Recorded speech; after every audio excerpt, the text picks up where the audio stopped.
Hi everyone. In today's tutorial, we will show you how to allow customers to update or edit their account details in your Shopify store. Giving customers control over their information improves their experience and helps keep your data accurate. Let's walk through how to set it up. From your Shopify dashboard, we will go to Settings. You can find it in the lower left corner, just like you see here. Go ahead and click on it. Under Settings, we will go to Customer Accounts. To allow customers to update their details, we just need to turn this on.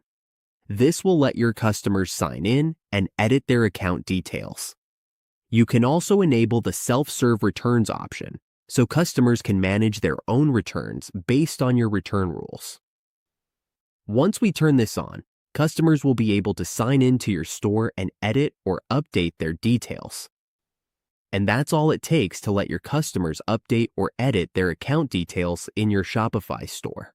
These simple settings can make a big difference in customer satisfaction and account management.